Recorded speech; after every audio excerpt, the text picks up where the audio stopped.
आज हम बात करेंगे आईएक्स की। आज उसका फाइनेंशियल रिजल्ट आया है क्वार्टर का, तो उसकी बात करेंगे। और फिर हम फ्यूचर की पॉसिबिलिटीज बात करेंगे कि लॉन्ग टर्म में क्या पॉसिबिलिटीज है। तो ऑल दो आज रिजल्ट इसका खराब आया है। अगर आप देखें क्वार्टर ऑन क्वार्टर, पिछले क्वार्टर में 83 करोड़ का प्रॉफिट था। इस क्वार्टर में 74 करोड़ का प्रॉफिट आया है। और ये जो मतलब क्वार्टर ऑन क्वार्टर ये फॉल आया है, तो वो हमें ऑलरेडी एक्सपेक्टेड था, क्योंकि अगर आप पिछले कुछ महीनों से इसका ट्रेड देखें तो काफी बड़ा फॉल आया था स्टॉक में। तो ये कोई ऐसा नहीं कि ये सरप्राइज है, और ये एक एक्सपेक्टेड मूव है, क्योंकि हम ऑलरेडी स्टॉक में काफी बड़ा फॉल देख चुके हैं। अब यहाँ पे हम बात करते हैं कि जैसे लास्ट, अगर आप दिसंबर और मार्च क्वार्टर को कंपेयर करें तो वहां पे 71 से 83 का इंक्रीज था। और यहाँ पे आप देख सकते हैं इसी टाइम पे प्राइस में भी एक इंक्रीज आया था। बट इस टाइम अगर आप देखें, लास्ट के कुछ महीनों में एक फॉल आया है, और वो हमें क्वार्टर के नंबर पे दिख रहा है। इसका यही मतलब होता है कि अगर कभी भी आपको क्वार्टर मतलब फॉल दिखे, तो आप ये समझ जाना कि फ्यूचर में कुछ ना कुछ रिजल्ट में खराबी आने वाली है। बट ये एक एक्सपेक्टेड मूव है, क्योंकि प्राइस में ऑलरेडी ये सब हो चुका है। तो अगर एक और बात हम इसके आगे बात करते हैं, इसके जो एफआईआई और डीआईएस के नंबर्स है रिसेंट वाले, वो देख लेते हैं। तो अगर आप एक बार इसमें हम एफआईआई और डीआईएस की होल्डिंग देख लेते हैं, तो जो होल्डिंग मार्च में बढ़ी थी एफआईएस की, यहाँ पे आप देख सकते हैं दिसंबर से मार्च में होल्डिंग बढ़ी थी, तो आपने प्राइस में एक इंक्रीज देखा था। वो थोड़ी कम होती हुई दिखी है जून के क्वार्टर में। डीआईएस की जो होल्डिंग है वो थोड़ी कम होती हुई दिखी है। और पब्लिक की होल्डिंग फिर से आपके यहाँ ज्यादा बढ़ती हुई दिखी है। तो ये मेरे लिए एक नेगेटिव साइन है, क्योंकि पब्लिक की होल्डिंग जब भी स्टॉक में बढ़ेगी तो उसमें फॉल बढ़ता ही रहेगा। ऐसा कभी भी नहीं होगा कि पब्लिक की होल्डिंग बढ़ेगी और स्टॉक प्राइस ऊपर जाएगा, क्योंकि मेन जो स्टॉक को बढ़ाता है वो है एफआईआई और डीआईएस। और उनकी होल्डिंग में अभी पिछले क्वार्टर से थोड़ी थोड़ी कमी दिख रही है। ऑल दो ये नंबर इस क्वार्टर या अगले क्वार्टर में आपको बढ़ता हुआ दिख सकता है। तो ये सारी हुई अभी तक की फंडामेंटल जो बातें हम कर चुके हैं। अब हम बात करते हैं चार्ट में क्या हमें दिखता है। हमने ये एनालिसिस थोड़ी पहले भी की है, एक बार हम फिर से इसको चार्ट में स्टडी करते हैं। जैसे अगर आप ओवरऑल स्टॉक को देखें, यहाँ से स्टॉक ने एक फॉल दिखाया था। और ये अगर एलियट वीकली चार्ट है, यहाँ पे हम वेव एनालिसिस करेंगे। तो यहाँ पे हमें इसके पता था कि यहाँ पे हमें ए बी और सी में ये फॉल आया है। ये इसका बी वेव है, ये इसका सी वेव है। और यहाँ पे इसका ए वेव, ये जो पहले एक हमें बड़ा फॉल आया था। अब ये हमें पता है कि जो सी वेव है वो लास्ट वेव होगी। विच मीन्स ये करेक्शन के कुछ लास्ट फेसेस चल रहे हैं। इस करेक्शन के होने के बाद स्टॉक में फिर से एक अपमूव आएगा। क्योंकि ये कैसे मैं बता रहा हूँ कि ये सी वेव है, अगर आप वीकली चार्ट में देखें, यहाँ पे एक डाइवर्जेंस दिख रहा है हमें चार्ट पे। ये डाइवर्जेंस का पूरा मतलब जैसे ही यहाँ पे पूरा होगा, एक अपमूव मिलेगा स्टॉक में। अब वो कितना बड़ा हो सकता है उस पर हम एक पॉइंट ऑफ डिस्कशन हो सकता है। बट ये मिलेगा हमें जरूर। तो उससे पहले हमें यहाँ पे जो ये ट्रैक करना है कि ये सी वेव के अंदर का हाल क्या चल रहा है। तो हम इसको डेली चार्ट में एक बार देख लेते हैं। अगर हम डेली चार्ट में आ जाते हैं वापस, तो हम यहाँ पे देखते हैं जो ये बी वेव थी, ये बी वेव इंटरनली भी एक एक्सपैंडिंग फ्लैट के रूप में आई थी। मैं एक बार मार्क कर लेता हूँ। तो हमारा ए ये था, फिर आपको बी ये मिला, और सी ये था। तो हमारा ये एक एक्सपैंडिंग फ्लैट स्ट्रक्चर था। तो इसको मैं इंटरनल लेबल कर लेता हूँ। यहाँ से हमारी स्टार्ट हुई थी ए, फिर बी और फिर सी। अब ये सी, ये जो है ये बी की लेबलिंग है, तो मैं इसको इंटरमीडिएट कर लेता हूँ, इसका कलर कर देता हूँ ब्लैक। ये हमारी बी वेव जो थी, उसका ये मूव था। तो हमने ये पहले भी डिस्कस किया कि यहाँ पे एक सी वेव आ चुकी है, और वो इस पॉइंट के नीचे जाएगी, ये हमने यहाँ पे किया था, और फिर यहाँ से एक फॉल आया था। अब ये सी वेव की हम लेबलिंग करते हैं। ये सी वेव की आप देखेंगे, तो आपको यहाँ पे क्या मिला, एक शार्प मूव मिला यहाँ से यहाँ तक का। उसके बाद आपको ये करेक्टिव स्ट्रक्चर मिल रहा है। अब ये करेक्टिव स्ट्रक्चर अभी पूरा नहीं हुआ मेरे हिसाब से।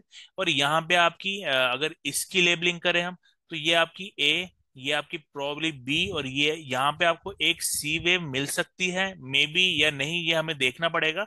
बट उसके बाद आपको फिर से ये जो ये लो है यहाँ पे, अ, ये लो के नीचे प्राइस फिर से आएगी। और फिर जब ये आएगी यहाँ पे आप अभी देखिए कोई डाइवर्जेंस नहीं है चार्ट पे। बट जैसे ये प्राइस मे बी इस एरिया में आएगा या इसके नीचे भी आ सकता है, तो यहाँ एक डाइवर्जेंस बन जाएगा चार्ट पे, और फिर ये स्टॉक एक पुल बैक तो जरूर देगा।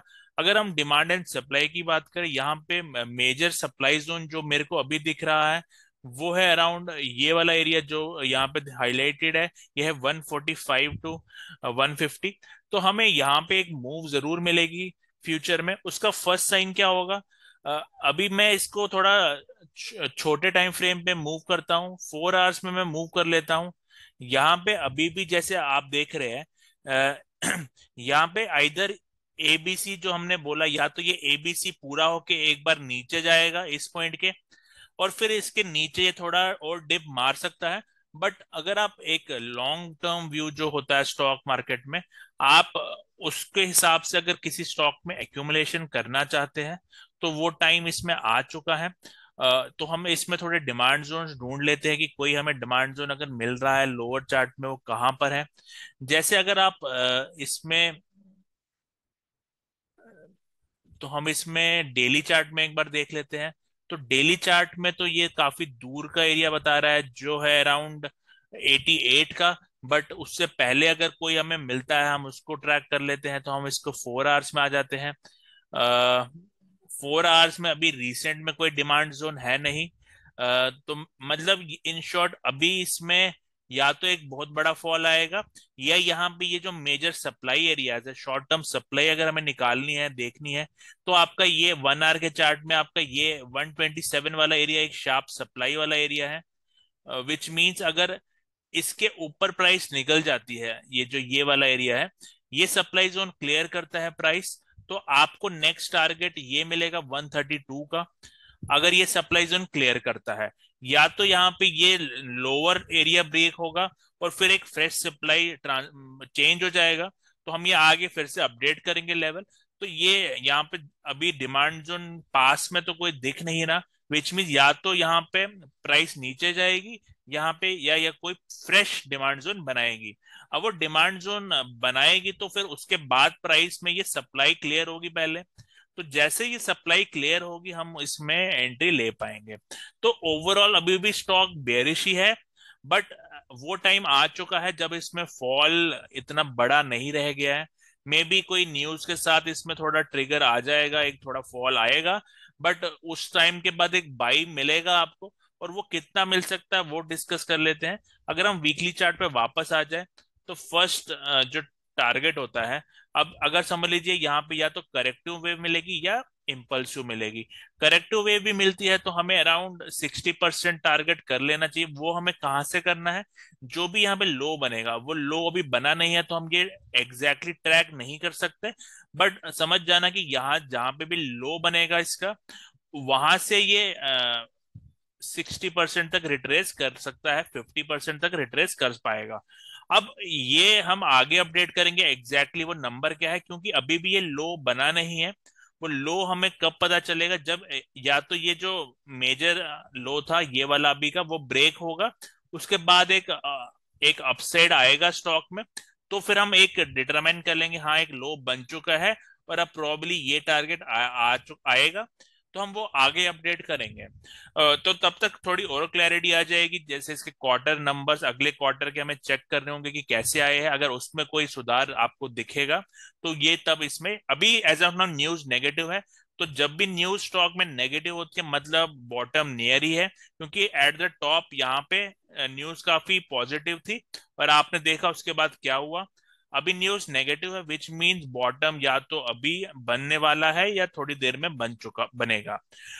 तो अगले एनालिसिस तक अगर कोई डाउट है आप इसमें से कमेंट डाल सकते हैं। ये एनालिसिस आपको पसंद आए तो वीडियो को लाइक करते रहिए, चैनल पे नए तो चैनल को सब्सक्राइब करें। Thank you and have a nice day.